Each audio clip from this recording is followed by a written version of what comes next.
Morning, everybody. We've got a quorum, so we're going to go ahead and get started. The first item is introductions. Are there any introductions around the table today?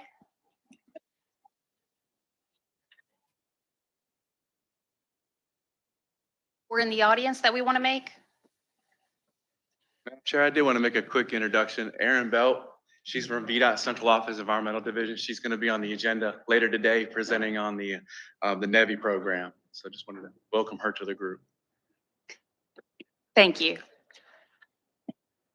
Item number 3 is approval of the agenda. I do not believe that we have any changes presented to the agenda today. So without any changes, if someone would like to make a motion. Second. We have a motion and a second. Is there any discussion on the motion? All those in favor? Opposed? Motion carries. Item number 4 is public comment. And in this case, if there's anyone in the public that would like to comment at the meeting, we would request that they limit those comments to 3 minutes per individual. Is there anyone here in the audience that would like to comment? Seeing none, item 5 is submitted public comments, and there were none this month. So moving on to item 6 is comments and updates from our state and federal agencies and military partners, and we'll start with VDOT. Yes, good morning, everyone. I do have a couple updates. First, I wanted to discuss training. Hopefully everybody's aware by now, our annual local programs workshop is going to be held here in Virginia Beach, September 12th through 14th. So we're excited to be hosting this year's annual event. Hopefully everybody's planning on attending. Also, the Urban Quarterly Forum, Sonia's team will be sending out some information on that. This forum is going to be on the VDOT cost estimating workbook, and it's tentatively scheduled for October 25th. So wanted to make sure everybody can pencil that in your schedule. Also, a couple of quick updates on a couple of our funding programs. First, the Revenue Sharing and Transportation Alternatives Program. The final applications are due for both programs on October 2nd at 5 p.m. So our smart portal did open on August 15th, so it's open now. So please make sure you get your applications in by the October 2nd deadline. And of course, if you have any questions or need anything, please feel free to reach out to our office.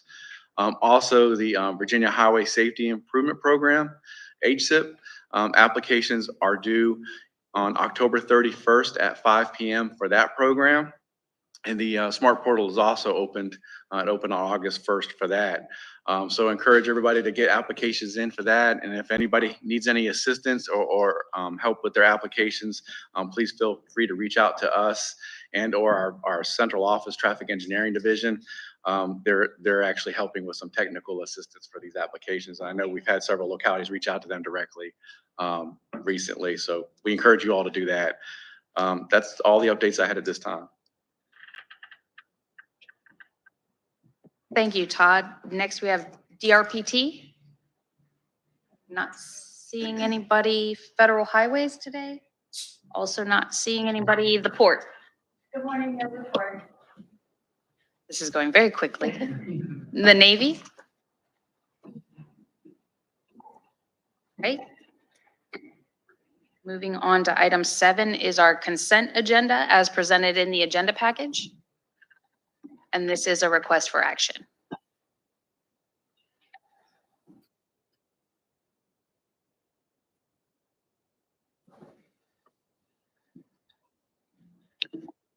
Do approve. Second. There's a motion and a second. Is there any discussion on the motion? All those in favor? Opposed? Motion carries.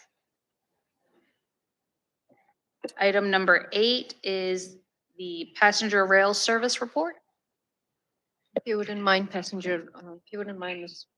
I would cover both 8 and 9 together. They're both final reports. The first one is improving passenger rail for Hampton Roads. Rob Case presented on it at the previous TTAC meeting. The report was out for public comment from July 5th through 19th. I believe no comments were received, so we're asking for your approval, recommending board action. So the final report should have been available in the agenda package and also online if anyone had any questions. And if there's no questions, we'll take a motion. Motion to approve. We have a motion. Is there a second? There's a motion and a second. Is there any discussion? All those in favor? Opposed? Motion carries. Item 9. So the 2023 Regional Performance Measures Report, Keith Nichols had presented on this at the previous TTAC meeting. This report was out for public comment from July 5th through the 21st. No comments were received. And in the agenda packet, you will see there was a link that was provided to the final report that's on our website in case you want to look at it. But today we are asking for an action recommending TPO board approval of the final report. Move approval. Second. There's a motion and a second. Is there any discussion on the motion? Angela.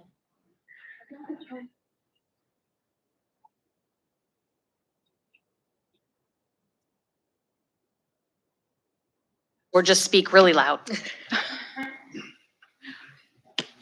Is there any discussion on the motion? All those in favor? Opposed? Motion carries. Item 10, we're moving right along on the agenda today, is the presentation by VDOT for the National Electric Vehicle Infrastructure Formula Program.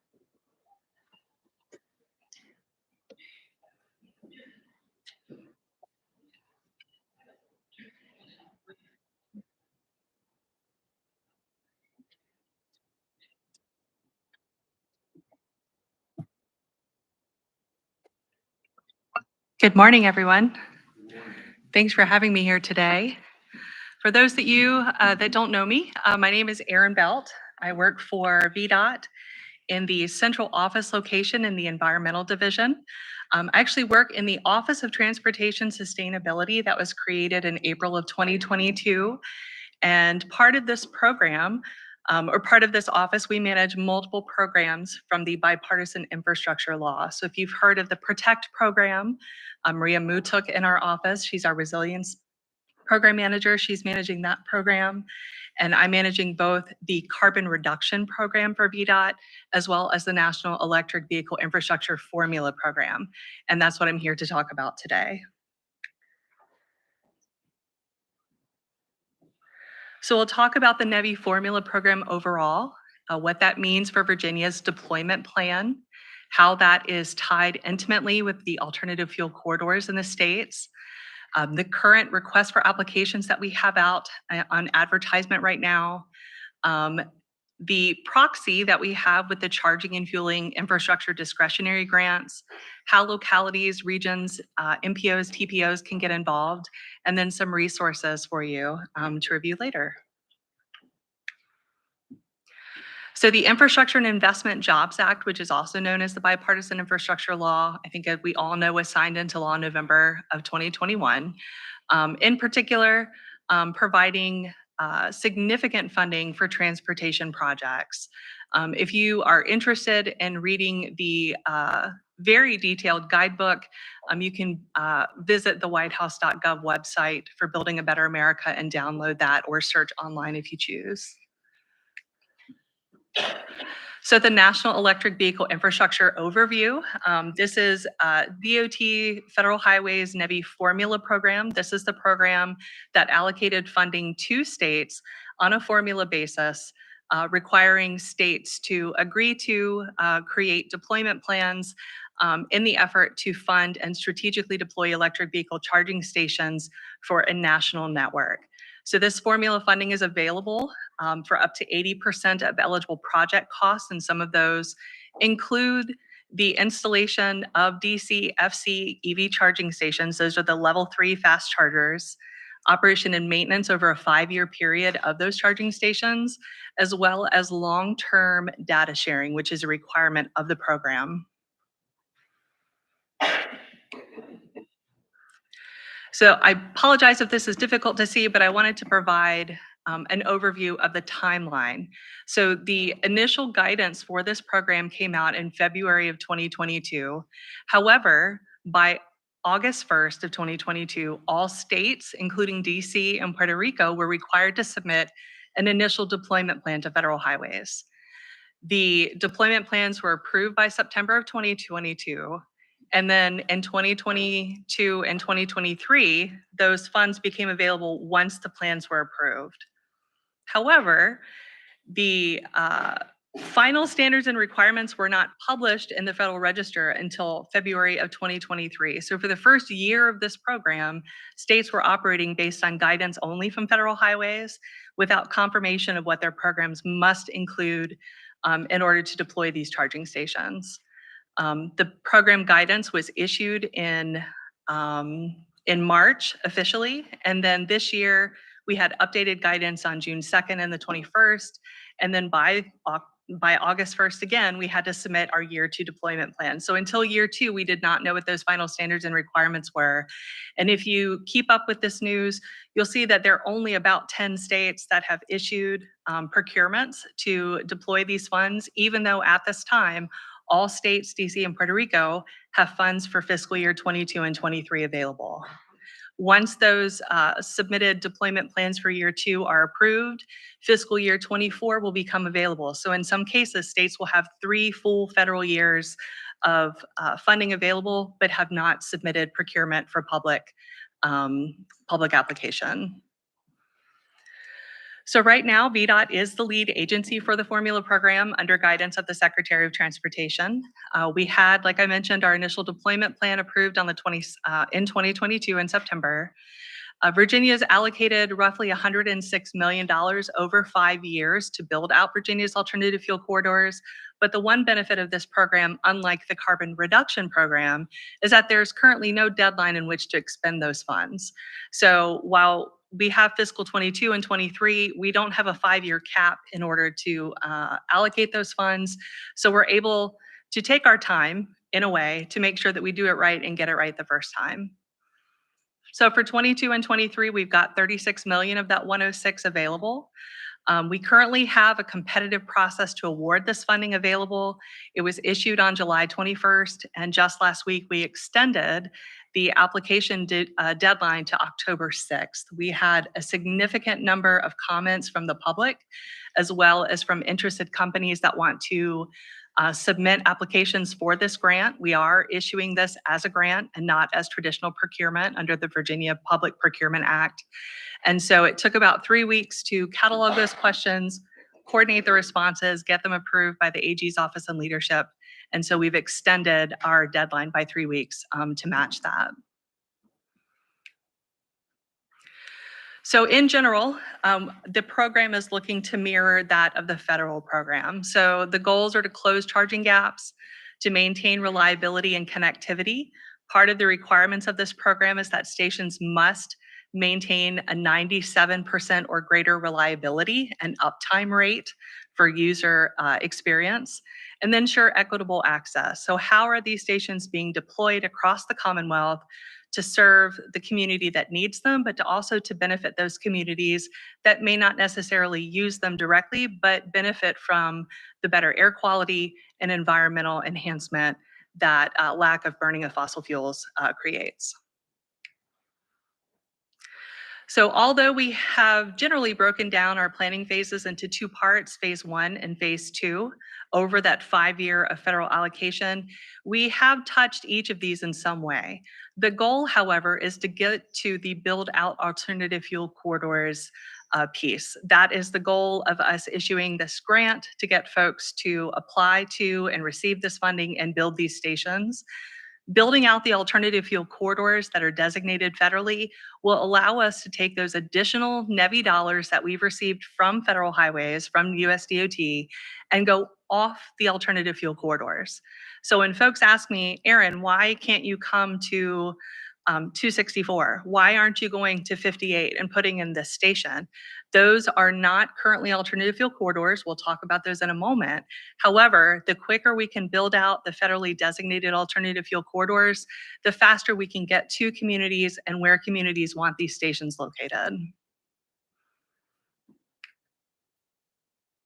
So I downloaded this last week. Anyone can access the Alternative Fuels Data Center. It's a component of the Federal Energy Office.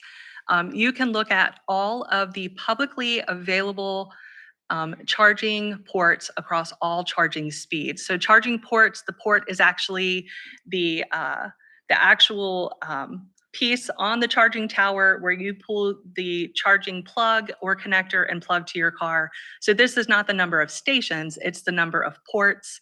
3,325. That's a significant number of ports, but it's a little bit misleading because those are across all charging speeds.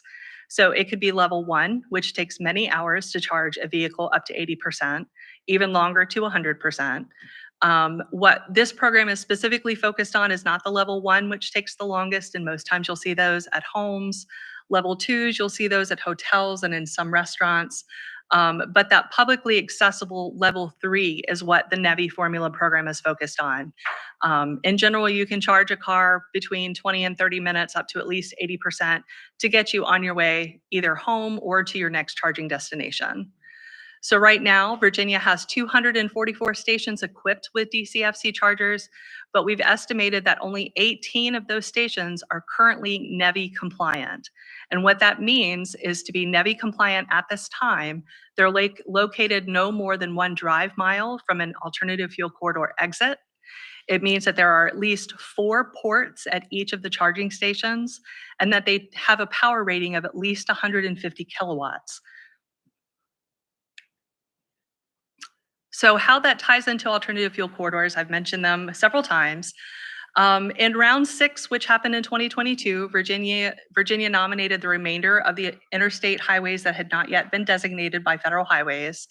And then this past year, we nominated additional proposed AFCs in round 7 that was due in June. So currently we have roughly 985 miles along 64, 66, 77, 81, 85, 95, 295 and 495. But in looking at this map, you can see there are significant gaps in the map alone from a spatial perspective. And so we put out a survey this summer. We asked the public to reply. We wanted to know what people wanted in terms of corridors in Virginia. We actually took the top 3 nominated roadways. So we took the majority of US 17, US 29 and US 460 and nominated those for round 7 alternative fuel corridors. And then because we know that there is interest, even if the survey did not tell us that it was in the top 3, we also nominated US 23, which is in very far Southwest Virginia. This will give us a good feedback on usability in rural Appalachia and what that means for rural communities. And how this may increase travel to the area for electric vehicles. At this time, we have not yet heard back from Federal Highways on this designation. They assured us we would know by August 1st, and we have not yet heard back. So why does this matter when it comes to the NEVI formula program? So all the AFCs are tied to IIJA funding beginning in round 6. So in 2022, Federal Highways flipped the script a little bit, and they said that as you are nominating these highways, any federal funding that we give you from bipartisan infrastructure law is tied to these alternative fuel corridors. So instead of just thinking about this on what do people want, we had to think about how long is it going to take us to build out the corridors, because fully built out means that all stations that we locate on those corridors have to be fully operational, not just awarded funding, and it can take in some cases 2 years to build a station. So the charging and fueling discretionary grant, there are 2 pieces to that. I think that there are some localities that are a part of the TPO that have probably applied for that. If you applied for the corridor charging piece, the corridor part of the charging and fueling infrastructure grants is tied to the AFCs. However, the community charging side of CFI is not. So if you've applied for corridor funding, you are also obligated to locate stations along alternative fuel corridors. The one piece that was interesting this time is that round 7 also included freight EV corridors. It did not include any other fueling option for freight, only electrification. And we thought we were going to have the chance to provide significant feedback or define our freight EV corridors directly. Instead, Federal Highways auto-nominated those following categories. The critical rural and the critical urban is defined by VDOT through the VTrans 2040 plan. But we did not have enough time in the process to fully identify additional corridors. We hope that round 8 next year will give us some time, and we've already reached out to some of our state partners, including the Port Authority, to help define what those additional EV freight corridors should be. So at this time, we've got existing and potential EV charging stations. These are our current alternative fuel corridors. Like I mentioned, Federal Highways has not gotten back to us on round 7, so we only have up through round 6 corridors listed in our current advertisement to locate EV charging stations through our grant. The dark blue is the corridor. The lighter blue circles are the locations of existing compliance stations. And what looks like little squiggly black lines, I realize it'll likely be better if you look at your PDF of the presentation, are the gap areas. So that's just the gap. Those are not the exits that qualify. But the goal of this program and the fully built out status also includes distance between compliance stations. So where we have existing stations located by the blue dot, we cannot have new stations that are compliant with federal dollars located more than 50 miles away from the next station. The goal of that is to reduce range anxiety as folks travel through the Commonwealth. All states and jurisdictions that are receiving these federal dollars have to comply with these distance requirements. So the request for applications that we have out, that is the opportunity type defined in EVA. That's the state's procurement marketplace. It's technically a grant. We call it a request for applications because that's the option that's available to us. But these are statewide target areas along the designated fuel corridors. Again, we released this in July, updated the due date to October. We did hold a non-mandatory pre-application conference in August, and that PowerPoint presentation is available on our public input website. This website, I think, is on the next page. Nope, let me go back. I'll talk about the website in a second, sorry. But the website, you can look for tools and resources as well as the PDF of the presentation. So just some feedback on what the applications must include. All federal NEVI program requirements. So if you're interested in reading federal code, it's 23 CFR Part 680. Very intimately familiar with it right now. And it covers everything from procurement transparency to qualified technicians that are allowed to work and operate and maintain the stations, as well as data reporting and everything you can think of in between. There's also compliance with Title 23 in general. That is a component of receiving these federal funds. And what VDOT has done is taken the opportunity to create a ranked scoring component. So there's mandatory pieces and then there's optional scoring that we're calling ranked scoring, because anyone can certify that they're able to meet the federal requirements. But there are components that are very critical to this program, including pricing. We want to make sure that we're giving out the funds, but we want to make sure that we're judicious in distributing those funds. But we also want to know what the qualifications are. Are you able to comply with Title 23? Have you ever done this before? In some cases, no, but people have, those companies that are in this market have installed before. They have a track record of doing the job, maintaining the work that they've installed, and we want to see that. But more importantly, we also want to see what user experience you're providing. I have an electric vehicle. I do not want to show up and not have a restroom to use. While I can't mandate that, I can give you preferential scoring if you've got the opportunity to provide a better user experience for someone showing up to your charging station to electrify their vehicle. There's also small business involvement. It's not required federally. Disadvantaged business enterprise is a federal construct. It does not qualify for what's called Justice 40. NEVI is a Justice 40 covered program. That means that 40% of the benefits of a federally funded program must be realized in disadvantaged communities. So while we can't count DBE as part of a Justice 40 compliance piece, we are looking at small business involvement through all stages of planning and construction. And then also another piece that qualifies for funding is on-site renewable energy. So this is the website that I mentioned. I update this pretty regularly. It is outside of VDOT's traditional website. We update this to include just general program announcements. You can ask to be in our stakeholder list. I send out notifications anytime there's an update to our program, including that we've extended our deadline for our application process. There are tabs for the charging and fueling infrastructure discretionary grants, as well as resources for localities for urban and rural planning.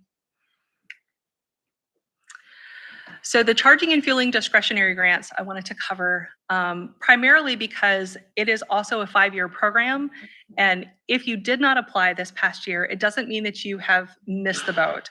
There are going to be at least 4 more application deadlines for you to apply to. And the goal is to start now. If you're interested in learning a little bit more about this program, I put together a summary document of this program's NOFO, the Notice of Funding Opportunity, because it's so detailed and comprehensive. It will give you some high points to look at now. Do you have project readiness? Do you have a partner that would be willing to host the site? Are you already looking into community engagement on where chargers may be located? So if you're interested in CFI, let me know. But if you are, also register for a grants.gov account. It can take many weeks to get approved for that registration. And the last thing you want to do is go through the entire process of putting a grant together and then not have access to the website that requires you to submit through. So VDOT did not apply for CFI this round. We decided that since we had not distributed NEVI funds at that time, there was no need for us to ask for additional dollars. We wanted to leave that to localities and regions to apply. But Virginia Clean Cities, which is an extension of Virginia Energy, they did apply. They applied for a GAP application statewide, and then also assisted localities and regions with putting their applications together. So just a quick breakdown. Again, the community charging program is focused off of alternative fuel corridors. It is focused on rural areas, low to moderate income neighborhoods, and communities with limited parking. So think townhomes, apartment complexes. It can be utilized across all of the alternative fuel categories, not just electrification. There is a minimum grant request of $500,000 with a cap of $15 million. So this may give some people pause, but it's a great opportunity for localities to work together, for regions to work together. The corridor charging program, again, is a little bit different. It is focused on building out the AFCs and providing redundancy in what VDOT is doing with the NEVI program, the NEVI formula program. It is across all designated fuels along the fuel corridors, and there is a minimum grant request of $1 million. That sounds very large, but keeping in mind that if you're focused on level 3 charging, a station can easily run you $800,000 to $1 million. So Pennsylvania has gone through their procurement process, and I think the lowest bid amount they got on their grant was $650,000 up to $1.2 million. So $1 million grant might get you 1 station. But what does this mean for you? Again, are you applying for NEVI funding? So localities and government entities can apply to VDOT for NEVI formula funding, but they can also apply for the CFI funding. Think about eligibility. Are you a government entity? Do you have that 20% funding match? It was really disappointing this year to see that CFI came out so late in the year because most localities had already gone through their budget talks and processes. So that's why having the conversation now is critical to making sure you get that into budgets for calendar year 24. And then Title 23 compliance. If you're not comfortable with that, find a partner that is, and then partner with them to apply for it. You may have the property, they may have the capital, and then you can make it work. Again, are you hosting or operating an EV charging station? I've had a lot of localities reach out about hosting. This is not the business that you're in. While it may be exciting and you want that for your locality, I want that for you too. But partner with an entity that does this for a living because that's less risk for you as a locality or a region. But access is critical. So while you might want to transition your fleet to electric vehicles, the problem is that if you're accepting federal funding, those stations must be available 24/7, 365.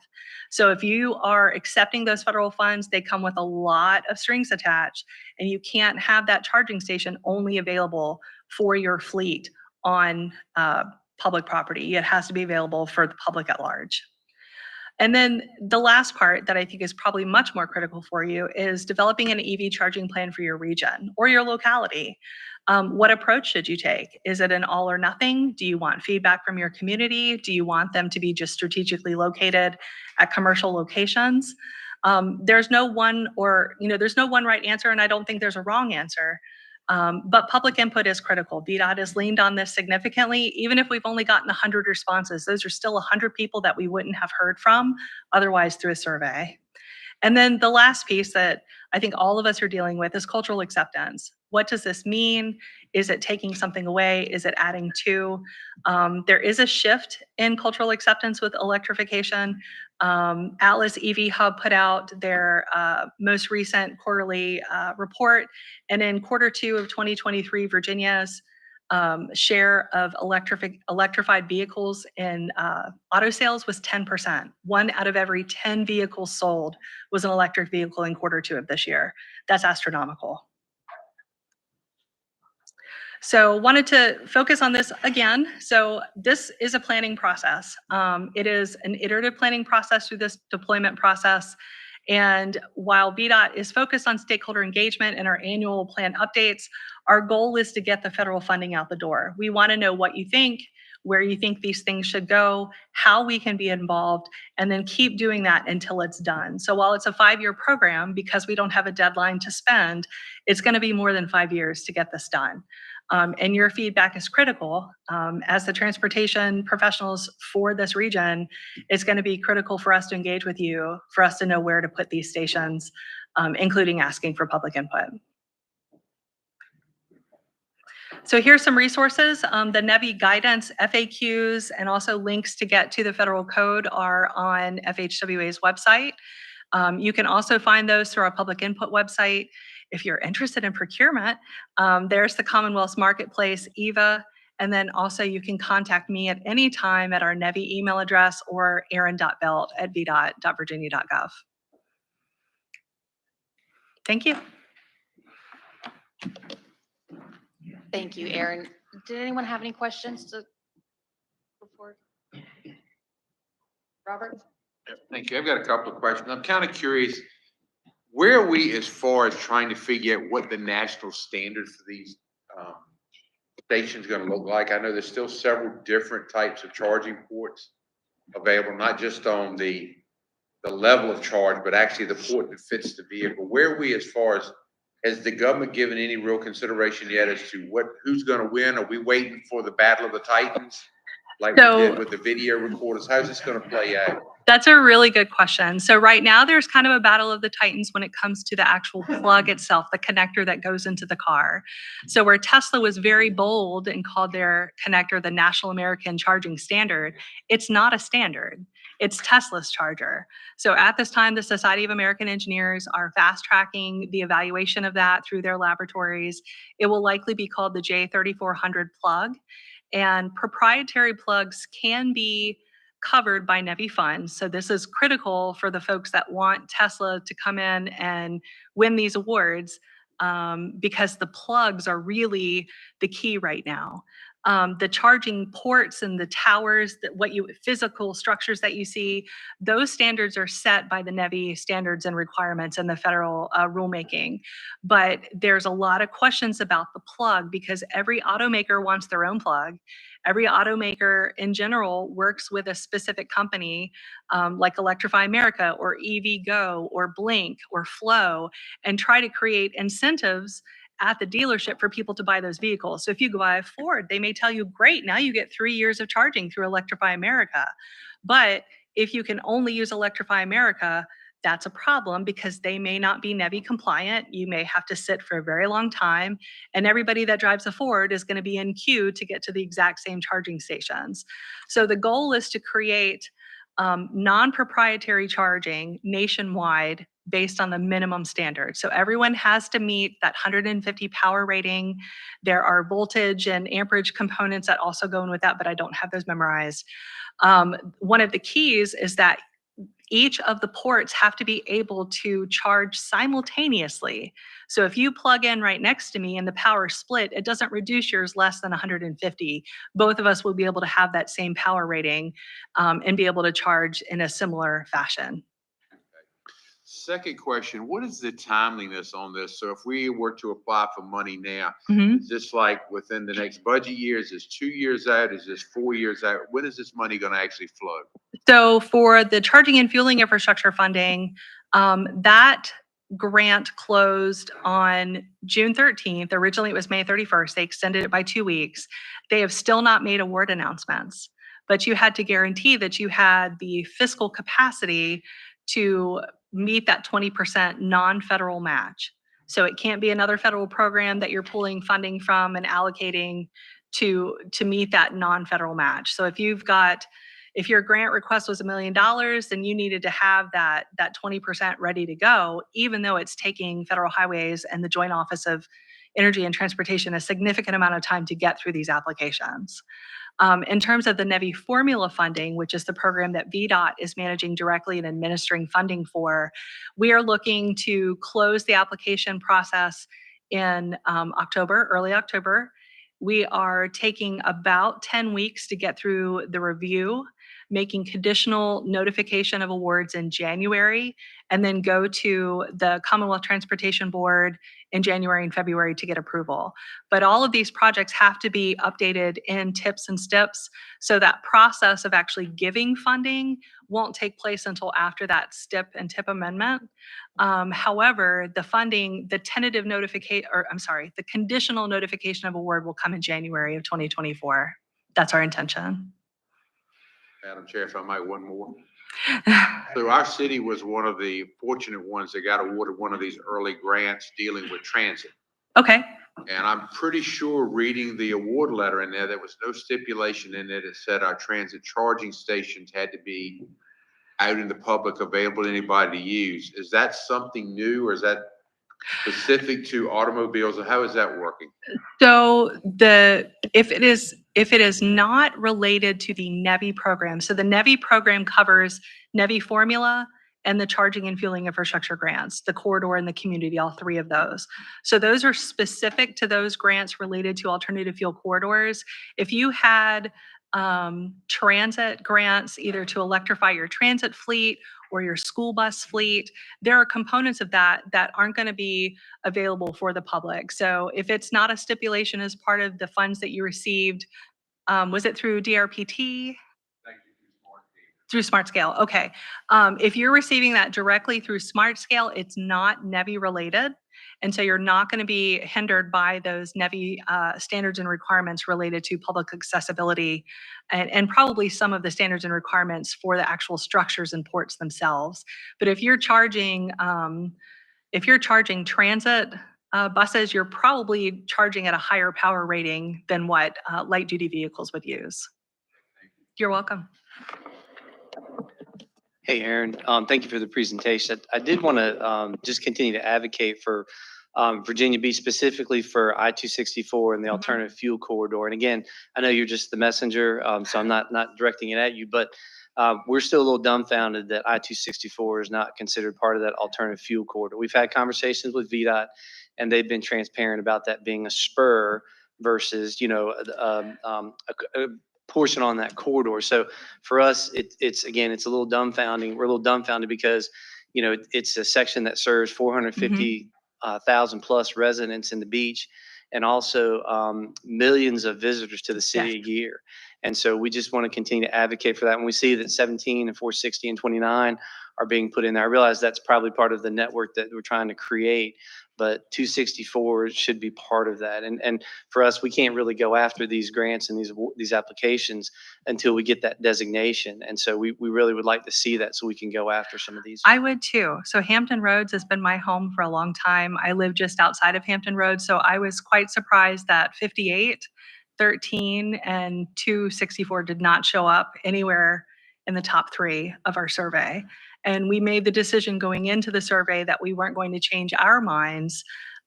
Like I very much wanted 58, hands down. I thought 58 was going to be in the top 3 and it wasn't, and I was shocked. But we had already made the decision that we would take the public's input on this because this is to serve the public. So one of the things that we're considering is, do we do another round of AFC nominations in round 8 outside of just the electrification for the freight corridors? Because of it taking upwards of 2 years in some cases to build a station. The quicker we can get the stations built, the faster we can go where people actually want this and not beholden to the federal requirements of AFCs 50 miles apart between stations and within a mile of AFC exit. So if we can get those stations built, we can go to 264 and 13, which are also evacuation routes for hurricanes along Right. with 58. And so we've heard from a lot of people. I'm also disheartened because I really wanted it too. I want to spend more time in Hampton Roads with my electric vehicle, but there's not a lot of places for me to go and get DCFC charging. So it's difficult to manage, but we took the stance that with this being a public program, we wanted to rely on the public's input for this. So 264 and 13 and 58 were in the survey, but it didn't make it into the top 3. The other part of, not nominating more than the top 3 corridors is that with the requirement of building a station within every 50 miles of the next one, we had to make sure that we did not nominate more road miles than we could actually build out with the funding we had available. So we still, even in fiscal year 24, only have 22 and 23 funding available.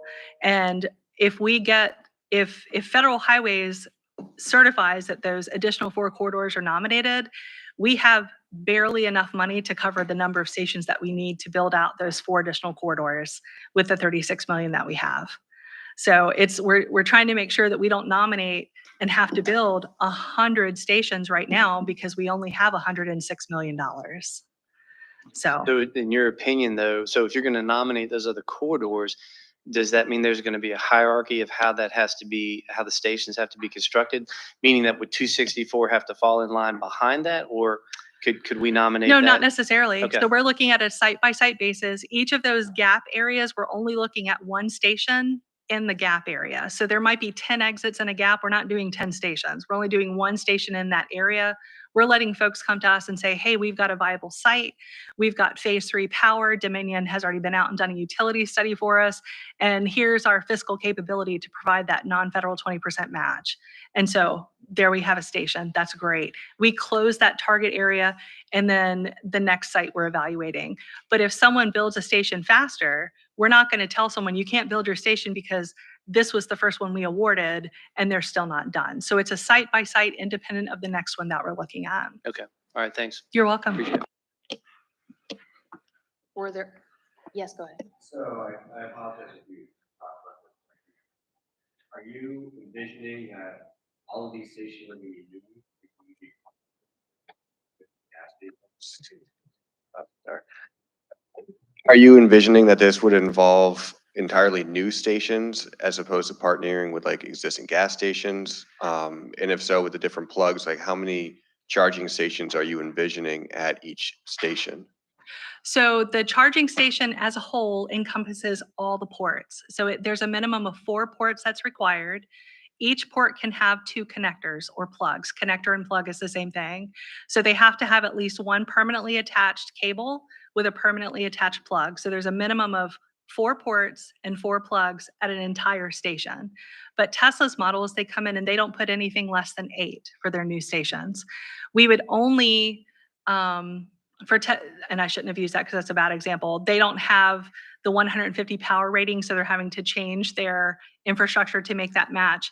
But most folks are going to come in and ask us for a brand new station to fund only the 4 ports. They can propose more. We're not limiting that, but we are heavily weighing the pricing component of applications. So if you want to put in 12, someone else wants to put in 6 2 miles down the road at the second exit, and the 6 port 1 station with 6 ports is cheaper than the 12, we're probably going to go with the 6 because that's a more judicious way to spend our funding. And the minimum mandatory is 4 ports, 4 connectors at a single station. In terms of new versus upgraded, we know that there's a significant number of existing stations that could upgrade. They've already got phase 3 power. They've already got maybe 2 ports or 3 ports. Or there's a good example is the Walmart on 58 and 95 in Emporia. It's got, I think, 6 ports, but only 3 of the ports have the correct power rating. So they could upgrade that. They could apply to us for funding to upgrade that station to get the minimum power rating and upgrade the equipment to make it NEVI compliant, and we could fund that. So there's not the expectation that all stations are new, but we do have a significant increase from traditional gasoline and diesel fueling stations like Love's, Sheetz, BP, for instance. And some of these companies have actually created electrification arms of their overall petroleum company so that they can confidently apply for these funds and competitively get it awarded. And just one last point, building on the Virginia Beach point. When you talked about public input earlier and you said that, we got 100 comments, but that's 100 more people than we would have heard from. On the other hand, that's like an infinitesimally small percentage of the general population. Like imagine if one person could show up at a Virginia Beach City Council meeting, speak on every use permit and rezoning application, and council said, well, that's what we heard from the public, so that's what we're going to go with. Like you're giving outside influence to a very, very small number of people. So I don't know, I would kind of hope that VDOT would instead look at their own engineering experiences and stuff as opposed to listening to the public and trying to figure out how to build out that network. So the engineering experience with electrification is a little bit different than traditional transportation, though. So while I'm not an engineer, I'm actually not a planner at heart. My first half of my career was spent in construction stormwater. So this is a different program, but still managing a statewide program for the Commonwealth. The goal of this, though, is to meet the public where the public wants to be met. So VDOT's assets don't lend itself to electrification. We can't put these at rest stops at this time, federal rest stops. We can't put these at park and rides at this time. Those are things that are going to take significant time for VDOT to be able to figure out because we don't have policies in place to employ that. In terms of the NEVI formula program that VDOT's administering. So VDOT will not own and operate. We've made that decision and most states have done that. We will not own and operate these stations. They won't be located on VDOT's property, but we want them to be located where the public has access 24/7. So it's a new program. I get that. I am a program of 1 person. I have 0 staff. So all of the outreach that I do is fairly organic. And while we do spend some time putting information on social media, if you read the social media, there's not a lot of public interest on Facebook for electrification. There's a lot of misinformation. So this is not free charging.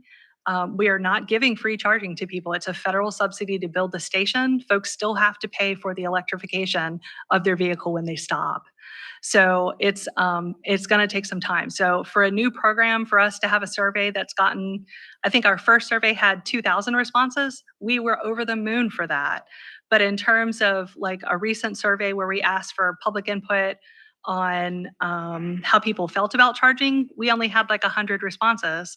And we don't know if that's because 2,000 people gave us feedback the first time or not enough people heard about the survey. So we do our best with what we have.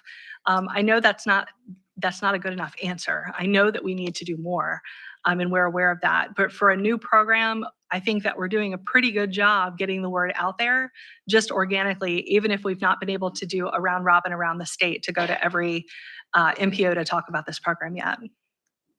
I think we have time for one more question. Okay. I think the TPO staff. Yes. Sure. Hi, Aaron. Hi. Sam Belfield. Thank Hi, you for Sam. presenting again today. This was the same comment that I had at the Virginia PDC meeting in Norfolk.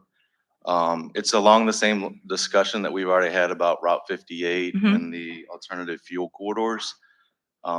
We feel, it's important that we consider the public, but I agree that we also need to use our stakeholder and our engineering judgment in terms of the amount of volumes and projected future volumes that are going along corridors to make these decisions, because 58 is a key corridor for this region getting out to I-95 and I-85. It's also an important corridor for the Port of Virginia, since they're trying to improve their EV trucks in the region. So I know that we value the input of our public as a part of our MPO process, but it's only a component of it. But in order to be more comprehensive, I think we need to look beyond that in terms of the amount of projected traffic volumes along corridors. Yep. Thank you. So one of the things that we're looking at is as we are trying to proactively work towards moving away from AFCs, VDOT would like to do that, but we know that we need to do a statewide analysis of traffic volumes, get those electrification VIN numbers from the DMV, and look at where those population centers are. So we've got those as of, I think, October of 2022, but we need updated information. I know that TPB is already working on a capital region plan, and VDOT is looking to do something similar statewide so that we can proactively look ahead of time, where are these stations needed that are not located on alternative fuel corridors. So we don't have the benefit of being creative currently with the formula funding because of those federal guidelines. But once we get off the corridors, we'll be able to go where we're needed. So. Okay, I have a special request for just a couple more.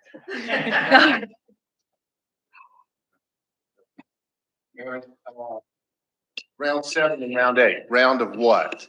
I'm sorry, for alternative fuel corridor nominations. So each year since 2016, Federal Okay. Highways has put out a call for alternative fuel corridors. Round 6 was in 2022, 7 was this year, and we expect 8 to be next year, calendar year. Thank you so much for coming down here. And as you can see, a lot of interest in this topic. So the question I had, I know we heard the public input, our stakeholder, but I want to know, what can we do to help in the next round in terms of spreading the word, but also making sure we're positioning ourselves so the corridors we talked about are getting included? What is the role that we can play? I mean, this group, the MPO, the localities, what can we do to help? So that's a great question, Pavitra. I think there are several things that you can do. If you've already done studies to share that information with VDOT, one of the things that we discovered through the charging and infrastructure grant process is that localities and regions were not coming and telling us that they were applying. We didn't know. And so that's going to change where future stations are located if localities and regions are getting awarded funding and installing them. If we don't know that it's happening, and we're also trying to estimate and analyze where stations need to go, that information exchange is critical for us. We have a really good relationship with TPB. They've started an EV work group and have a quarterly call to talk about how they are evaluating that analysis and need in the capital region and what that's going to look like for them. That lets us know how we can engage and where we need to engage in Northern Virginia. But not all of our MPOs do that. I'm not saying it has to be done, but those are ways that you can be more involved with these programs, and then share that communication, not necessarily your methods and results, but generally what you're doing to forward it if you're going to include this in the Hampton Roads region. Other pieces that you can do is that if you're interested in the charging and fueling infrastructure grants, go ahead. I'm happy to send out that summary document that I mentioned earlier. Look at what those requirements are. Could you meet them? Are there partners that have already reached out in the region and said, hey, we're the EVgo and Electrify America and the Teslas of the world, and we want to come and locate charging stations. Do you potentially have property that you can't sell, but would be great for a charging station that's available to the public? All types of scenarios are available with that.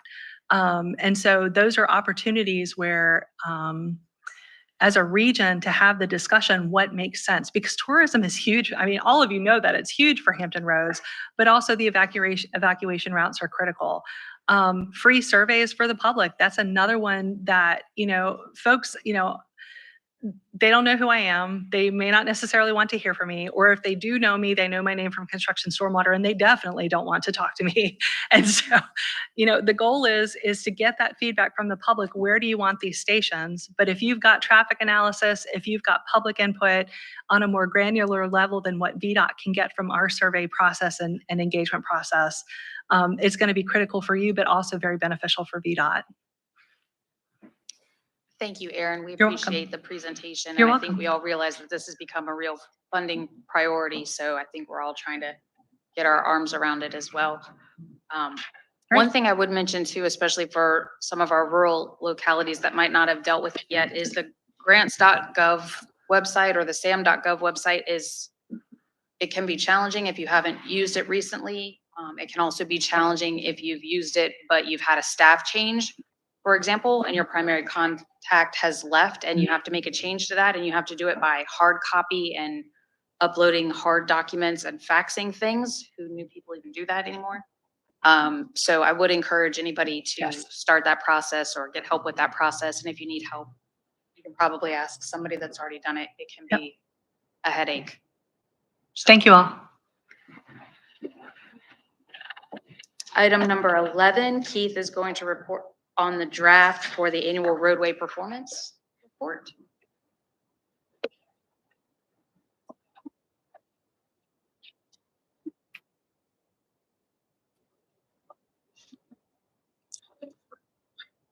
Good morning. Today I'll be making a brief presentation on our HRTPO Annual Roadway Performance Report. This is one of the reports that we do on an annual basis as part of our congestion management process, along with the State of Transportation, which you'll see here, hopefully at the November meeting, as well as the System Performance Report that you approved the final version of earlier today. Now, when we look specifically at the annual roadway performance report, there's a few things that we include in this report. One of it is a lot of information for each roadway segment that's part of the CMP roadway network in our region. And some of this information that you can see here includes existing and historical weekday volumes over the last 6-year period. Information that we're able to analyze from the INRIX travel time and speed data. So that includes average peak period speeds for the entire year, as well as travel time index data, which helps us to determine congestion levels and duration during the AM and PM peak periods throughout the region. We also take this information and try to summarize it on a regional level. So we look at regional roadway travel levels. We also take the information I showed you and produce peak period congestion maps for the region. We also look at a summary of congestion on a regional level. And then we also have 10 corridors that we look at where we look at existing and historical travel times. And I'll highlight each of these 4 bullets here in the presentation today. So the first thing I wanted to go over was regional roadway travel levels. So we look at 80 continuous count stations throughout the region. Most of them are VDOT. Some of them are maintained by localities or the bridge tunnels in our region as well. And so we look at this information throughout the course of the year and pull that information in to determine what our regional roadway travel levels are and how they're changing. So when we look at last year, 2022, it looks like we've plateaued. So we obviously, during the pandemic, had a big decrease in volumes, and then we're returning to the new normal, as we call it, in 2021. Well, when you look at 2022, it's completely leveled off. So we think this is probably where we're at now in terms of a new normal, in terms of roadway travel in our region. So if we look compared to the pre-pandemic conditions with what we saw in 2022, we're still down about 6% in terms of roadway travel in our region. So pretty comparable to what we saw most of the early 2010s, late 2000s, but still 6% below pre-pandemic levels. As I mentioned, we also prepared maps of the peak period congestion in our region. I won't go over this too much in detail, but I wanted to include it so you can look at it in the presentation and look at roads in your particular localities. But the congestion locations that we're seeing are pretty much the culprits that we've always seen, the bridges and tunnels, particularly here at the HRBT and Monitor Merrimack. You look on the south side, the high-rise bridge corridor, Deep Creek Bridge, downtown, midtown tunnels. Once again, all the areas that we typically see congestion, we're seeing those areas kind of return to the pre-pandemic normal, I guess you'd say, in terms of peak period congestion. During the PM peak period, same thing. The congestion has returned at the HRBT and Monitor Merrimack. James River Bridge, seeing it leaving Newport News Shipbuilding, for example, going to Isle White County, finding the congestion levels increasing in that area. And then on the south side, a lot of the interstate system, once again, a lot of the same culprits that we normally see. So we also take this information and we summarize it on a regional level to see how congestion is changing from year to year. So what I showed here is starting pre-pandemic in 2019 through the 2022 data that we're seeing. So we are seeing increasing congestion from during the pandemic, but we have not quite reached the regional congestion levels that we saw prior to the pandemic. So one way we look at it is by lane mile. So that's kind of looking at the network perspective of congestion. During the AM peak period in 2019, we had 6% of our lane miles were severely congested. And now in 2022, we're at 4%. So still lower than we saw pre-pandemic. Same thing if you look at the PM peak period, we had 14% of our lane miles were severely congested in 2019. And now we're at 8%. So about half of the network is severely congested from what we saw before. We also look at it from what we call the perspective of the driver. And so that's looking at it by vehicle miles of travel, or VMT. Same story as we see with the lane mile analysis. We're still seeing increasing congestion from the pandemic, but we haven't quite reached the levels that we saw in 2019. 8% of the VMT in our region is congested during the peak period compared to 11% pre-pandemic. If you look at the PM peak period, we're back up to 15% of VMT, but that compares to 20% that we saw in 2019. Last thing I wanted to mention today, we do have 10 corridors that we look at in a little more detail in terms of the travel times and congestion levels. These are the 10 we look at. Many of them have been known historically for their congestion. Some of them, such as I-64 on the peninsula, have recently been widened. So we still look at it and see how the widening improved the travel times in that area. I'll go over, I think, 3 of them today, just to highlight some of the information that we see here. So one of them I want to go through is the HRBT. No real surprise with the work zone there and everything going on. We are seeing record congestion levels, I guess I'll call it, for lack of a better word, at the HRBT. So if you look eastbound in the morning, these values you see here, they would be the average weekday travel times throughout the course of the entire year minus holidays. So basically it's very robust data that we use to put this together. But we're seeing backups. It's about 23 minutes it takes on average if you go eastbound in the morning to get from the Coliseum all the way through the HRBT. If you look at the PM, we're talking about 27 minutes. Once again, those are the highest levels that we've seen since we've started doing this information. Look in the westbound direction at the HRBT, same thing in the AM. We're seeing constantly increasing travel times, now about 17 minutes on average in the morning. Look at the PM, we're above 30 minutes now, almost 31 minutes to get from Ward's Corner through the HRBT. Also looked at the Monitor Merrimack. We are seeing slight increases there, not quite the increases we're seeing at the HRBT, but particularly if you look in the southbound direction during the PM, we're at around 22 minutes. That's roughly average that we had seen prior to the pandemic. So we're not seeing huge increases there like we're seeing at the HRBT, but definitely have returned to normal in terms of congestion levels at the Monitor Merrimack. Last one I wanted to show was the high-rise bridge, also obviously a work zone through this corridor. And hopefully wrapping up here pretty quick. So it'd be interesting to see as we get to the 2023 and 2024 data, how that improves. But we are seeing increasing congestion levels there, particularly if you look at, that would be the eastbound direction. So if you're going from here towards Suffolk, we are seeing increasing travel times to get through that corridor, about 13 minutes in the morning, right around 20 minutes now on average in the afternoon. And as you can see, that's just increased every year as we go along. So the annual roadway performance report was included in today's agenda. So it's open for public review starting today and will be open for review until September 22nd. So please look over, and if you have any comments, please forward them to me. My email is on the last slide here. But we will come back to this group here at the next meeting to ask for or recommend approval of the final document. So with that, that's everything I have, and I'll take any questions you might have. Were there any questions for Keith? Yes. Keith, have we seen a change in peak times at all? Or is any of that shifted, or are we still kind of the traditional times? So what we have seen through the pandemic is we're seeing flattenings of the peak period times. They are the same time, they're just not as high of peak as they were. And then the midday particularly is kind of taking that increase. So yeah, we are seeing decreasing congestion levels, but it's just the flattening of the curve. The times are the same, it's just not quite as high a level. Were there any other questions?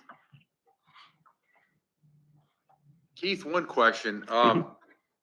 In our city, we've actually found that most of our traffic has gone back to pre-pandemic levels. Mhm. We're not finding that depression. Are you seeing that mainly just on these major regional corridors? And do you look at any other indicators across the region that may indicate what's going on? Okay, so we do two different analyses, I guess I'll say. So when we look at traffic volumes, we're using those continuous count stations. Those are primarily going to be located on freeways, interstates, principal arterial. So that's definitely a hierarchy. We don't have as many stations on minor arterials or collectors as things like that. So when I mentioned we're still seeing traffic volumes about 5 to 6% below, that's really our highest type of roadway that we're seeing. The congestion analysis I show you here, that's based on the INRIX data, and that's really about 85% of our CMP roadway network. So you're talking every minor arterial, principal arterial, freeway, interstate, quite a few collectors. So when we're seeing that information, it has a much broader picture. My guess, based on just looking at the data, and it's kind of an educated guess, is we're seeing a lot of these decreases driven by the more urban core, whereas the more suburban and rural cores, we're not seeing quite it. We're seeing in Suffolk, you're probably seeing, like you said, more of return to normal, whereas if you get in the more urban core, which is where we're seeing those congestion decreases and seeing those volume decreases. Well, I haven't done a specific analysis, but just looking at the data and thinking of specific locations, that's kind of what we're seeing.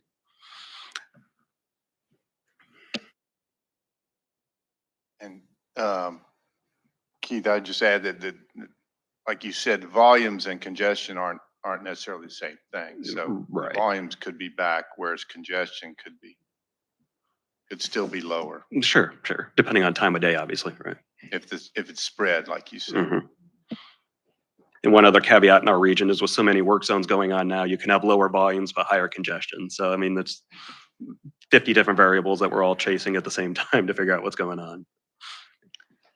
The only other thing I would mention too is I think we've all realized that safety has been a concern, particularly since traffic has, volumes have returned more to normal after COVID. And I wonder if some of this is driven by an increase in accidents. And could be as well. And based on the data I've shown in terms of safety data, our number of crashes and injury or crashes really haven't increased, but the severity has. So severe crashes obviously are the ones that have greater impacts on travel, whether it's closing lanes or police investigations or things like that. So that is going to have an impact when you start looking at stuff like that. Yes. Were there any other questions for Keith right now? Great. If everyone could just remember to provide comments as requested. Thank you. Item 12, John's going to give us an update on Smart Scale Round 6.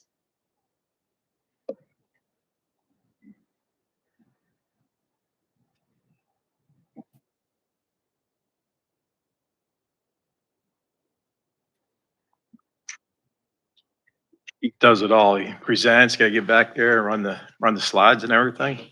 Before I even got up there. Good job, Keith. Well, good morning. Today I'm going to provide you with a very brief presentation on Smart Scale Round 6. It's a scoring process update. At the conclusion of each round of Smart Scale, the stakeholders are given an opportunity to provide feedback on the most recent process. After the end of the Smart Scale Round 5, the CTB posted a survey, went from January 12 to March 17th, and that was actually extended. It was initially just for about a month, but weren't getting enough responses. So the CTB formed a working group to take a look at the survey responses and to try to provide some overview to the potential updates that were being discussed. The CTB formed the working group to look at these survey responses, and they met on July 19th, 2023, at a retreat to discuss some staff recommended changes to the process. In your agenda, provided a link to these slides that were presented at that retreat, and it's a little over 200 slides. So if you don't want to go through those slides and don't have the time to do that, I do have listed here that on slides 50 to 59, at the bottom of each slide listed in red is some of the proposed updates or changes. And then changes to the topology or the weighting topology is on slide 76. So after this retreat, Virginia Association of Metropolitan Planning Organizations, or VAMPO, in response to this information that was presented at the retreat, they decided to meet and discuss some of these changes. The survey that the VAMPO put together was sent out to MPOs to gain some input. And the questions on this survey were primarily focused on MPOs, but there are other questions that kind of applied to everybody. And so I sent out an email to you all to take a look at the survey questions and I did receive some responses from some of the localities, and I included the comments that I received in our HRTPO response to VAMPO. The CTB did post last Friday, there we go, where they sent an email last Friday of a website to kind of keep track of the smart scale scoring updates. And I just have a screenshot here of that webpage. And they hired a consultant to help take a look at the smart scale program, not just the round 5, but all the rounds, and trying to make sure that we're utilizing our smart scale dollars as wisely as possible. So listed here are some of the key components of the smart scale process review. So they've done statistical analysis already. They're in the midst of the survey assessments and public input. And then there'll be a procedural review and code and policy review as well. I have listed here the website. I strongly suggest that you take a look at this website, because these changes will certainly affect you in your applications for projects in the future. And send any comments to the email listed below here. The upcoming TTAC meeting in October, VDOT will be providing a more detailed and in-depth look at smart scale in the upcoming round 6 process. But the CTB schedule for these policy updates this month at the CTB meeting, they'll be taking a look at the summary of what's been submitted so far, taking a look at the disconnect between needs and benefits, project flexibility, and project performance. The key CTB meeting here is October of 2023. And this is where the final recommendations are going to be made. And so I would suggest trying to get any input that you have prior to this October CTB meeting, so that can be considered. The virtual town hall will happen November of 2023. And then the new policies for smart scale will be adopted in December of 2023. So if you have any input at all, and I really do suggest that you take a look at this, because this will affect all your projects moving forward. So this is just for discussion and informational purposes. And if you do have any questions, I'd be happy to answer them for you. Does anyone have any questions or comments? Madam Chair, I just want to make a couple quick comments. As John mentioned, the CTB did have a July 19th retreat. That information is available online, not only the PowerPoint, but it was recorded as well. So you can kind of hear some of the dialogue. Also, the CTB has had briefings, I want to say since their March meeting. They've had February, yeah. February, yeah. So that's posted. There are links to all the CTB presentations are listed on that website too, from February to the most recent one. And you'll hear some of the dialogue with the CTB members, because those not only is a PowerPoint available, but the recording is out there too, so you can kind of hear some of the dialogue. We do have Brooke Jackson, who's with the Office of Intermodal Planning and Investment, OIP, the Secretary's office. She's going to come out in October to actually provide a more detailed update on where we are and what the next steps are. But again, yeah, CTB will probably have another update at their September meeting. Of course, presentation isn't posted yet. Hopefully it'll be posted within the next week or so. But any questions, then we'd be happy to. Todd, this might be a question for next month when OIPI is here. Does the CTB, have they expressed any vision of this program not being revised every year? Sure, that's a fair question. I know after every, I think John mentioned this, after every round, there is a survey that goes out. There are, I guess we're looking for ways to improve the program and change as needed with time. So this is a holistic process review. As John mentioned, this is not just looking at how did round 5 go. It's actually looking at rounds 1 through 5. What changed from rounds 1 through 5? You know, what do we need to look at moving forward? So it's a holistic look. It's a really detailed look that I don't think the CTV's done this deep of a dive in the past. Also, there's multiple surveys that have gone out, not just the traditional survey that goes out after each round, but the Secretary's office also sent out a detailed survey for folks to fill out. So again, this is a comprehensive look into the program in general. I'm not sure if I feel better or worse because the same amount of revisions seem to come out, whether we're doing a comprehensive review or a not comprehensive review. We're still revising the program every year. Madam Chair, I understand that could be challenging as everybody's, pulling together applications for the next round. You understand? Can I piggyback off that, Todd, just real quick? And I know we've talked about this before, but has there in any of the survey discussion, has there been any talk about the federalization of the Smart Scale program? Where we've talked before about, the over federalization of it, where it's a state funded program, and yet we're federalizing it so we have flexibility with programming, but yet we're losing, we're not putting miles of asphalt down, or because we're busy doing other things like sound walls and noise studies and things like that. So I guess the question is, in all this discussion, has any of that risen to the level of CTB, or any discussion about that? Chair, if I will. Yeah, we actually have had that discussion in general. Of course, as everybody's aware, our policy is every program besides those that are exempt, like revenue sharing, we have to assume is federalized. That way we can take advantage of every federal dollar that's out there. We can take advantage of that. We have been engaged with central office and those discussions about if there's certain projects that it makes sense not to federalize, through Smart Scale, we can do that now. We have to make the justification, the reason why we don't want to federalize. Is it, accelerate the schedule? Is there other benefits for getting the project done sooner? There is an opportunity now that if you have projects that you want to try to accelerate by not federalizing, we can certainly look into that. Whether the whole Smart Scale program is going to be defederalized, I don't see that happening. There has been discussions at the CTV level, is there flexibility?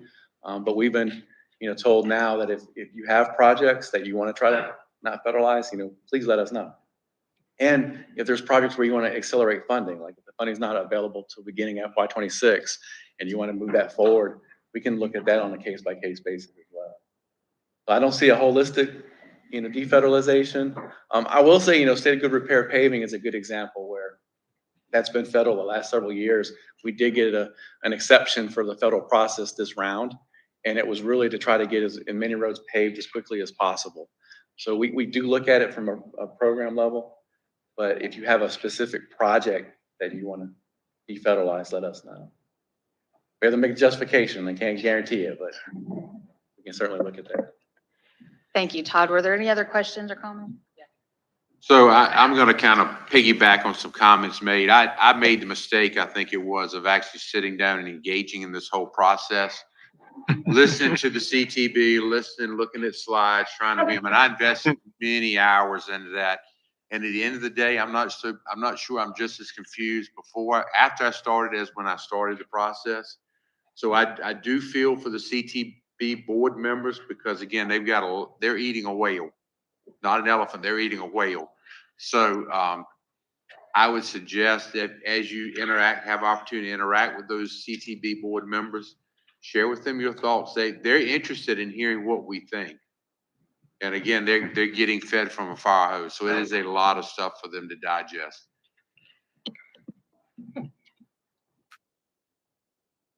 Anything else?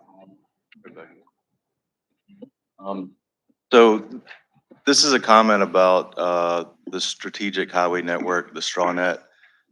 This is a comment that was from a national conversation that we had at the Transportation Research Board meeting. I'm a part of the National Defense Committee. And one of their issues is that some MPOs, like the Hampton Roads region, has done a good job of incorporating StrawNet and StrawNet connectors in and out of military facilities. But one thing that they emphasize is that they wanted more DOTs to incorporate the straw net network as a part of their statewide prioritization of projects. And so I told them that I would make that comment up to VDOT in regards to that. And I did submit that as a part of the surveys. I have not heard back in response. I know that you can't address each of the comments, but some type of response back as to, that you're considering that, or it's something that's on the horizon would be greatly appreciated. Thank you.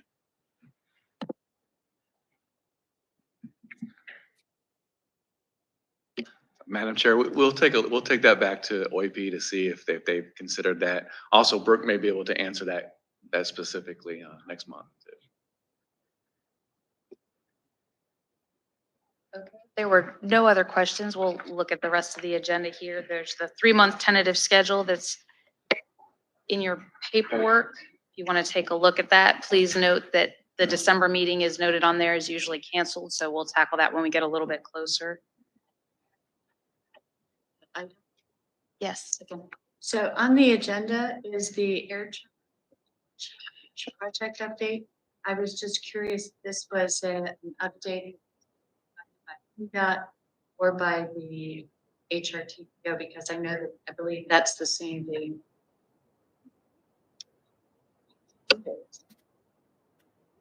We just wanted VDOT to give an update on the project. I believe we had some conversations last year or even before, and then the project kind of, they were going to brief TTAC and TPO, but that didn't happen. We thought this was a good time to get that back on the agenda. And so far, so October looks like it might work for VDOT in terms of the time. Yes, thanks. Or VDOT on those.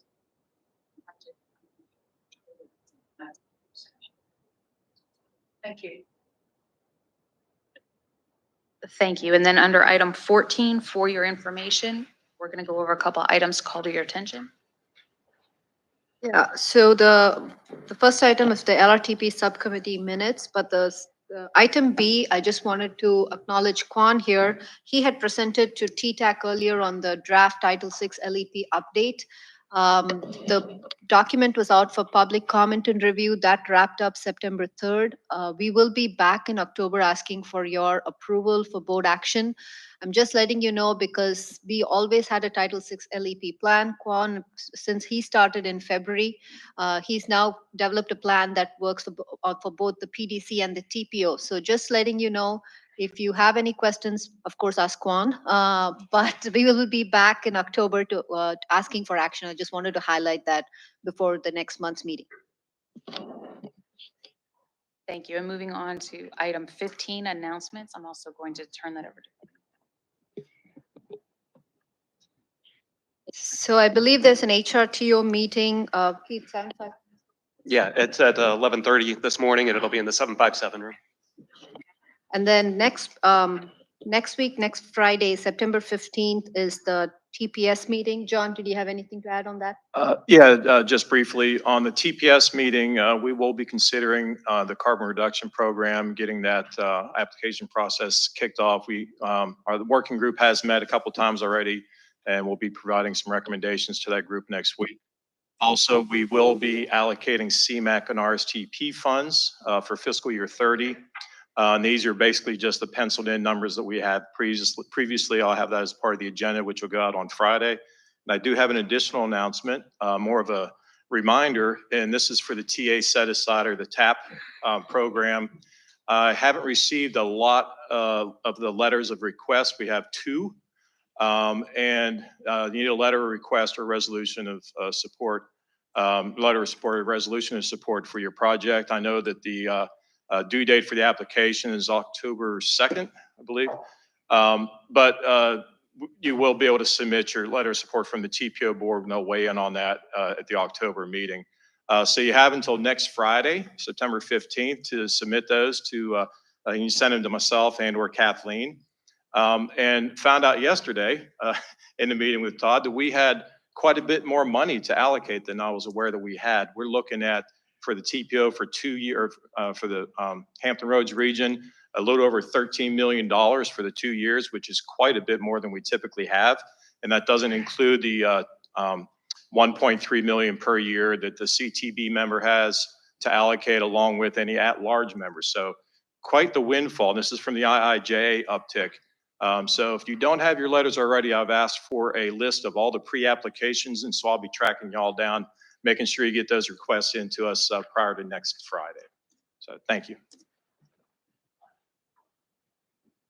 Okay, and one thing is the TPS starts at 11 this time, 11 a.m. At 11 a.m., we'll have a lunch, and then we're going to have a Funding 101 workshop just after that. So stick around. It'll be fun. I promise you.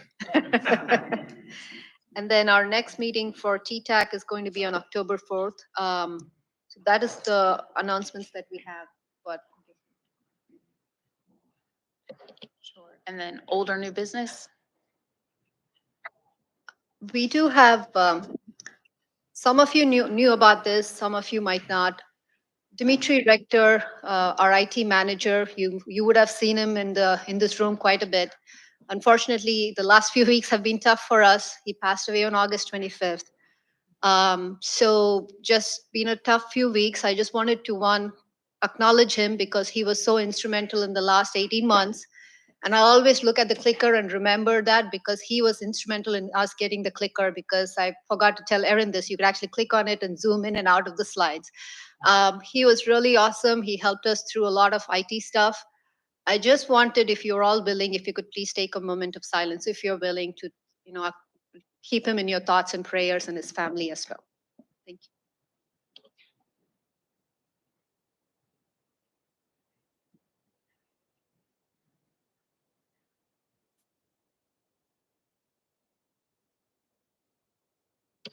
Thank you very much. And unless there's any more old or new business around the table? Then I just wanted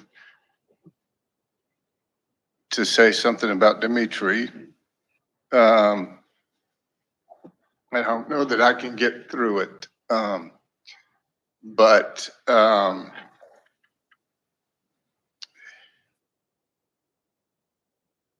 you may have picked up, how full of life he was when he was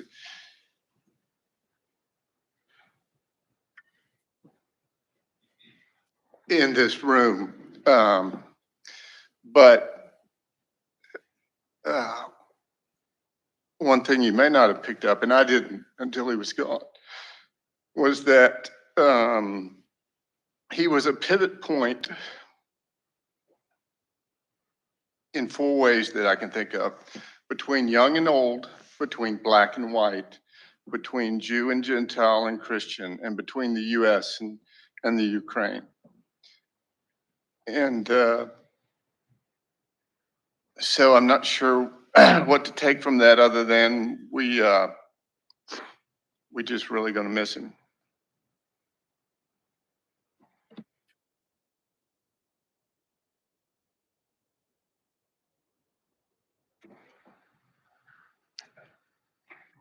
thank you. And I think the teamwork that the TPO uses to put these meetings on and run them as smoothly as they do shows how valuable all of the members are. And I'm sure it is a big challenge for your staff right now. So we all wish the best for you guys as you do.